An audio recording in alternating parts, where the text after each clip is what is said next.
avons vu venir, dès la publication de cette délibération, le débat avec nos collègues écologistes et ces critiques récurrentes depuis des années. En cause, l'huile de palme, dont la présence dans de très nombreux produits fait débat depuis longtemps. En effet, des études estiment qu'environ la moitié des produits présents en supermarché contiennent de l'huile de palme ou des composants dérivés de l'huile de palme. J'entends les arguments concernant la santé de nos enfants. Les médecins le disent, si elle est ingérée en quantité importante, l'huile de palme peut être néfaste pour la santé car elle entraîne des risques de maladies cardiovasculaires par la présence d'acides gras saturés. Comme toutes les graisses ou les gourmandises qui les contiennent, tout est question de dose dans notre consommation. Dans le cas des enfants, c'est la responsabilité des parents qui restent en grande partie maîtres de ce que leur progéniture mange. Il leur revient d'offrir à leurs petits une alimentation équilibrée, sans excès de produits plus attrayants, mais plus mauvais pour la santé si surconsommés. C'est donc une question de choix. Et même une somme de choix important. Je ne suis pas économiste, mais un résumé simpliste suffit. Notre schéma économique fonctionne sur un système d'offre et de demande. Si les produits fabriqués avec de l'huile de palme sont demandés, alors les fabricants augmenteront leur production, utilisant plus d'huile de palme. C'est là que les questions environnementales entrent en jeu.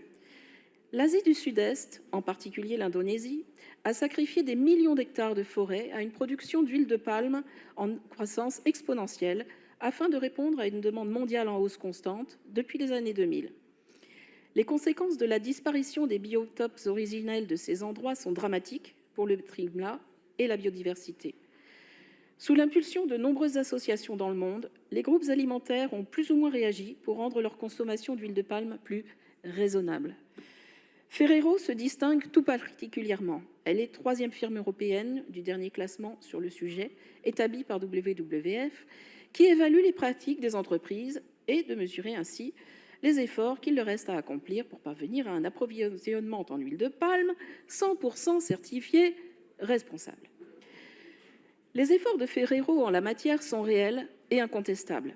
Il convient d'aller plus loin que les simples postures idéologiques basées sur des analyses non seulement partielles, mais partisanes.